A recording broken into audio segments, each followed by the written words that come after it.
Hello, everyone. Welcome to another episode of Media Snack Meets. My guest for this episode is Evan Kory, the Executive Director of Global Media at Audible.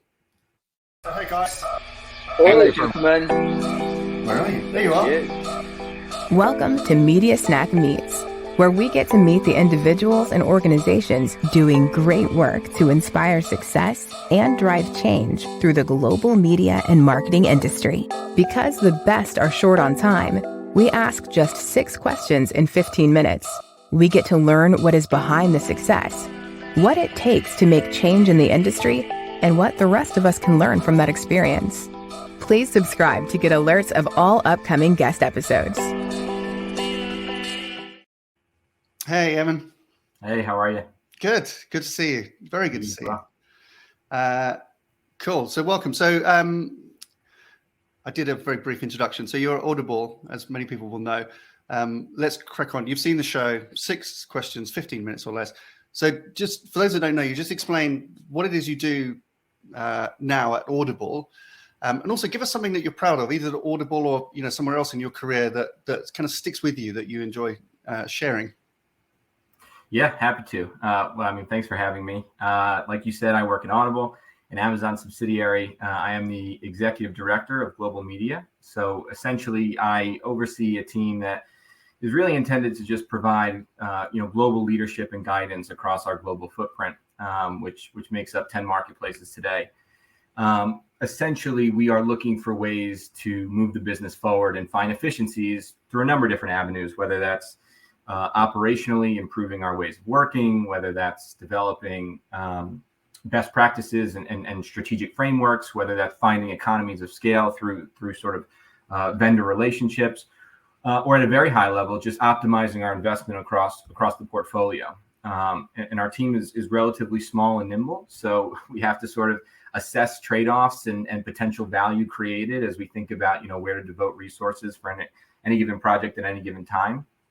And I would also say, as part of our remit and my remit, responsible for really defining and working to bring to fruition sort of a roadmap for tools and ad tech, trying to ensure as much as possible that we've got sort of consistency and parity across our footprint, where possible.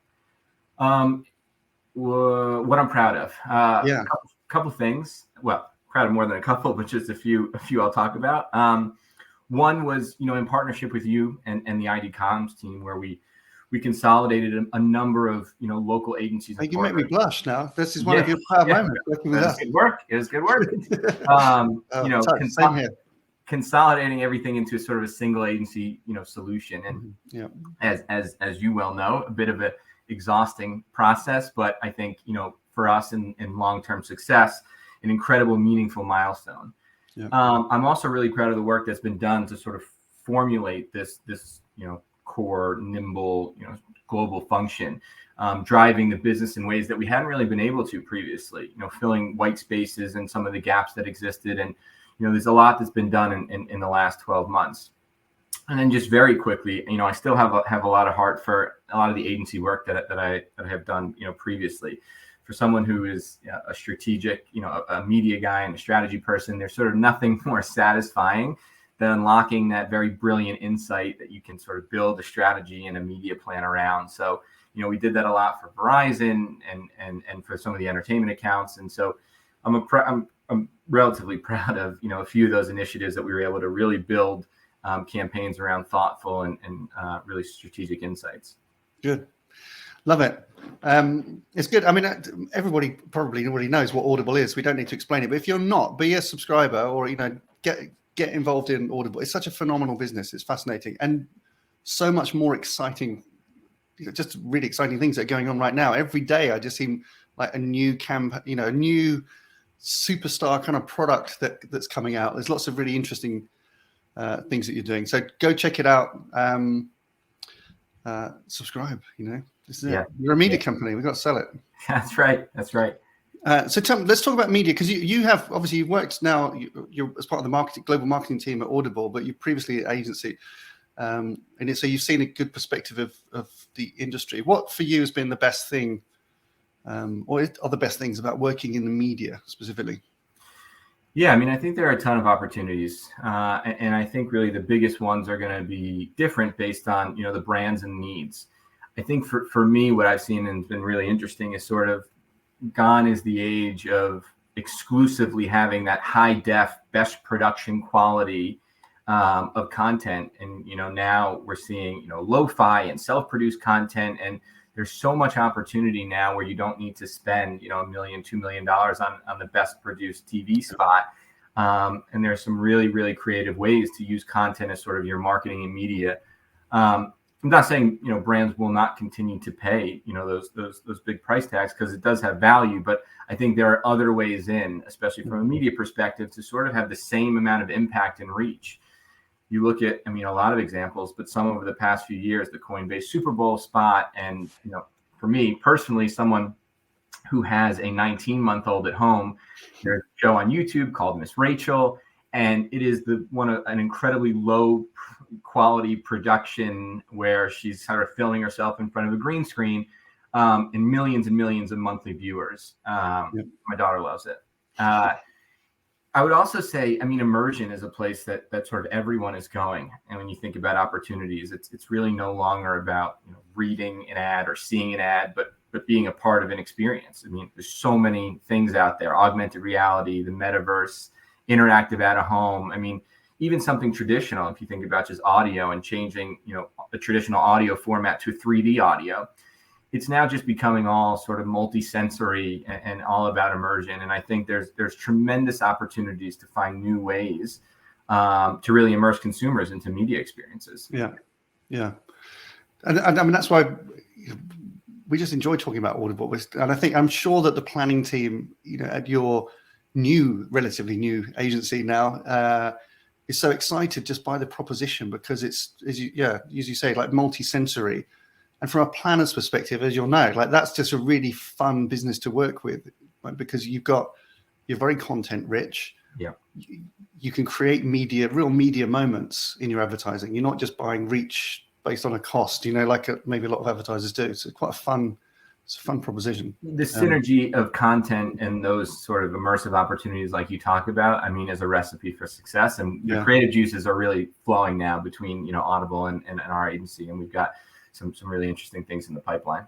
Good. Looking forward to it. This will probably be going out after the Super Bowl, so we won't talk about the Super Bowl, but anyway, another time. There's be things going on. So some of the challenges that, again, you and I have talked about these things in the journeys that we've been on with Audible over the last year or so, but as a team, what do you see as a business? What are the big challenges that you talk about internally, or things that you're designing for?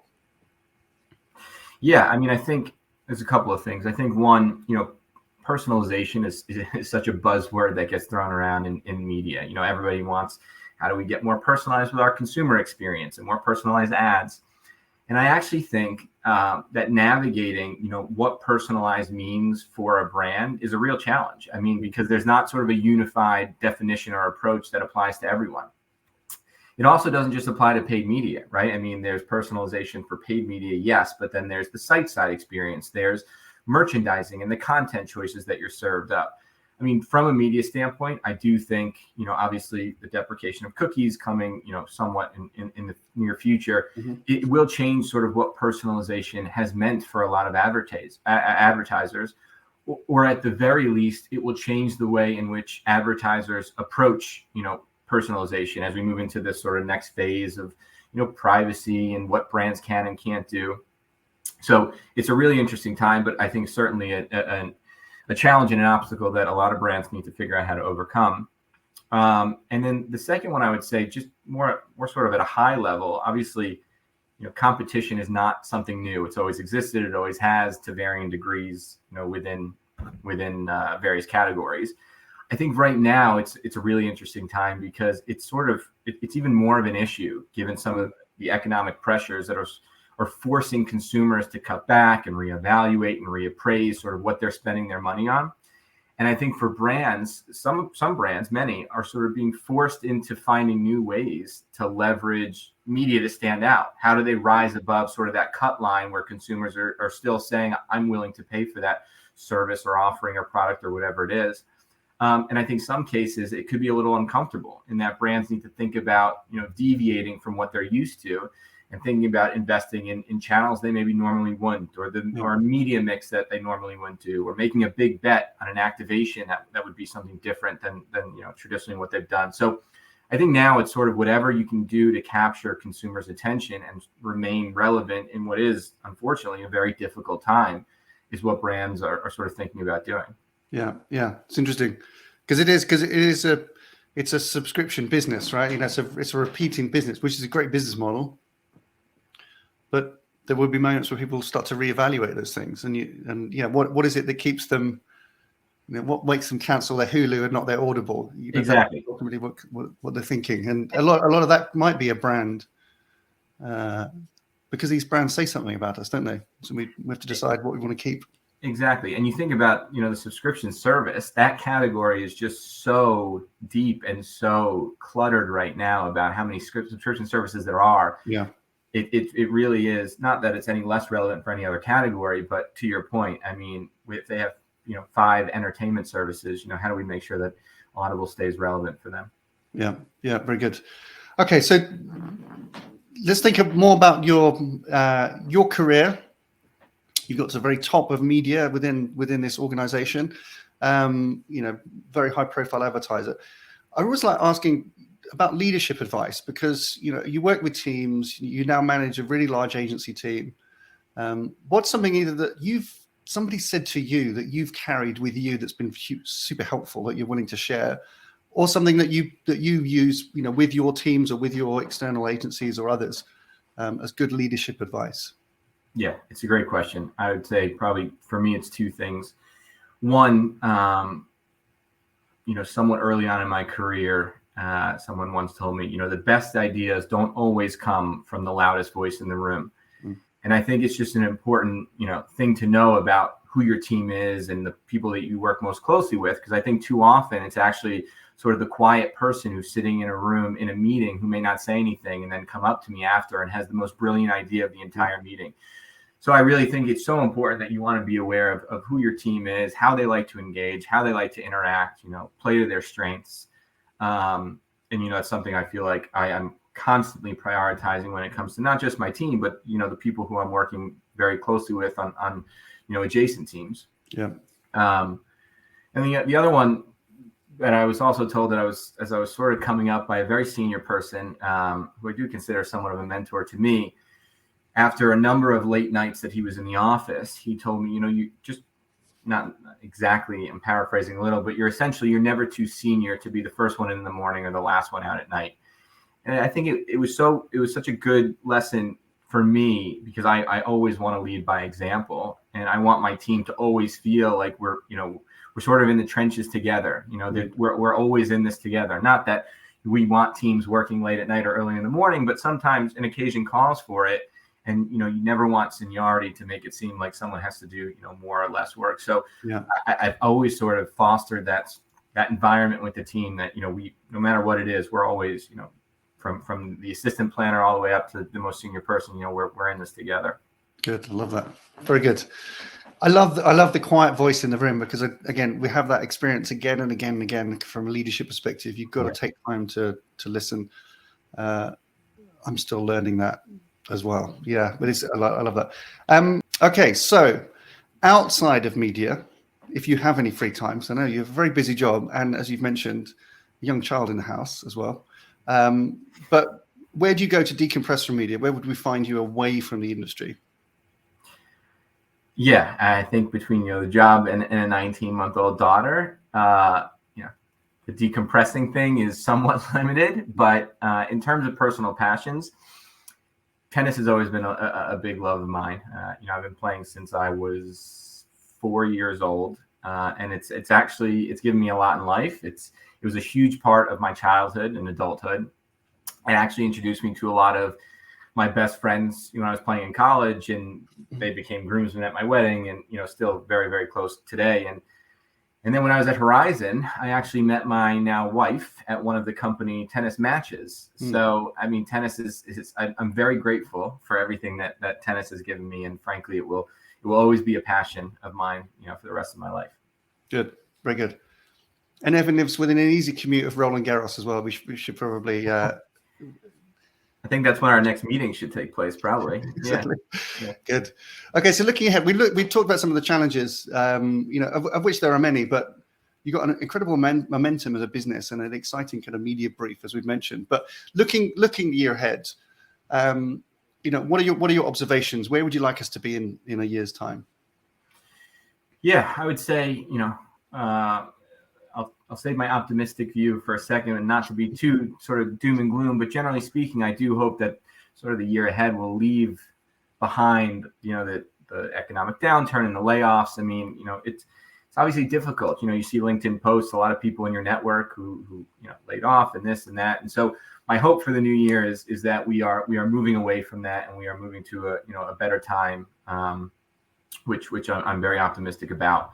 On a slightly more optimistic view, I'm really excited about the prospect of just generally innovation. I mean, I think that there's always such interesting sort of cutting edge futuristic ideas that are being created, and what is futuristic, today becomes the norm, and then new futuristic ideas come in. And I think the world of media is, at really at the core of that. And I think, the evolving landscape of media and privacy and as things continue to change, I think it will be really interesting and opportunistic to find unique ways for brands to come up with innovation. And like we talked about, come up with immersive experiences. And so I'm really looking forward to opportunities to really not only push the boundaries of our category, but push the boundaries of the industry and forge new partnerships and new new experiences.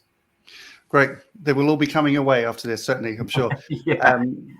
Love that. Thank you. Evan Kory, Executive Director, Global Media Audible. Thank you so much. Yeah. Thanks, Tom. Who would you like to meet on future episodes? Please let us know in the comments below. Subscribe to the Media Snack channel, where you will also find previous guests, including leading marketing executives from companies like P&G, Uber, LVMH, Mars, IKEA, and many more. Plus, some of the industry's most provocative thought leaders, such as Belinda Smith, Sir Martin Sorrell, Wendy Clark, Gary Vaynerchuk, and Professor Mark Ritson. You can also get alerts to hear about upcoming new guests. If you liked this episode and think someone else would, then please share it. Thanks so much for watching. See you next time.